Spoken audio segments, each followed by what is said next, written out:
Video की शुरुआत करते हैं कुछ ऐसे मैसेजेस से जिसे लोगों ने सोशल मीडिया पर शेयर किया है। पहला मैसेज, मैं पुणे की एक कंपनी में काम कर रहा था।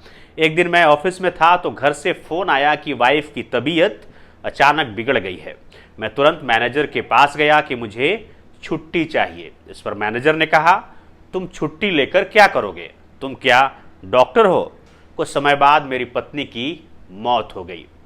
दूसरा मैसेज, कॉलेज खत्म होने के बाद बेंगलोर के एक आईटी स्टार्टअप में अच्छी नौकरी लग गई। कुछ ही समय बाद घर वालों ने शादी भी तय कर दी। शादी की तैयारियां शुरू करना चाहती थी, लेकिन मैनेजर छुट्टी वाले दिन भी काम पकड़ा देता था।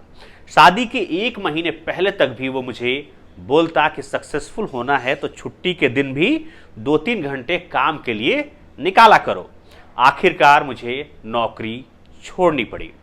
और अब तीसरा मैसेज, मैं बेंगलोर की एक सेल्स कंपनी में काम करता हूं। पिछले साल जब मैं टारगेट पूरे नहीं कर पाया तो मैनेजर ने केजी में पढ़ने वाले बच्चे की तरह मुझे पेपर पर 100 बार I will meet my target, यानी कि मैं अपने टारगेट को पूरा करूंगा, ये लिखने की सजा दी और मुझे ऐसा करना भी पड़ा।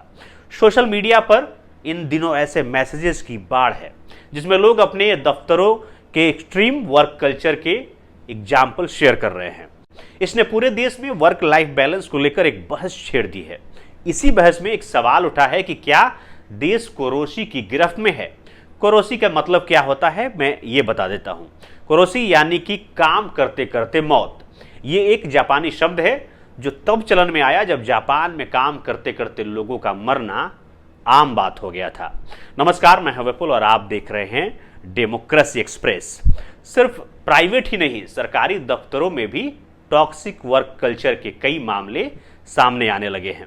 सितंबर के शुरुआती हफ्तों में सेबी के करीब 200 कर्मचारियों ने मुंबई ऑफिस के बाहर प्रदर्शन किया। उनकी शिकायत थी कि सीनियर्स उन्हें तरह तरह के नामों से बुलाते हैं, सरेआम बेइज्जत करते हैं और लगातार बदलते टारगेट्स को पूरा करने का प्रेशर बढ़ा रहे हैं। नोएडा के एक प्राइवेट बैंक में काम करने वाले एक कर्मचारी ने जुलाई में सुसाइड कर लिया।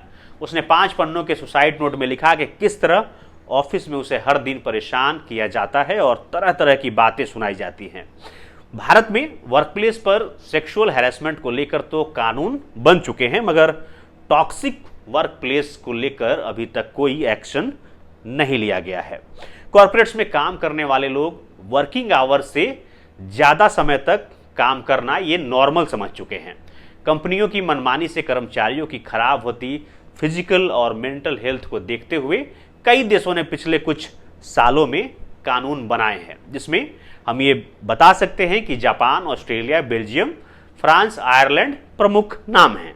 इंटरनेशनल लेबर ऑर्गेनाइजेशन की 2023 की सबसे ज़्यादा काम करने वाले देशों की लिस्ट में भारत 7वें नंबर पर है। लिस्ट में बताया गया है कि भारत में एक आम कर्मचारी हर हफ्ते औसतन 47.7 घंटे काम करता है। इस लिस्ट में चीन, जापान, बांग्लादेश और पाकिस्तान भारत से निचले पायदान पर हैं।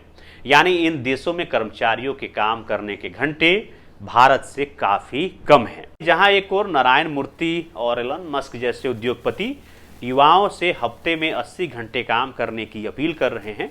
ऐसे में भारत में वर्क लाइफ बैलेंस को लेकर कानून कब आएगा, ये कहना बेहद मुश्किल है।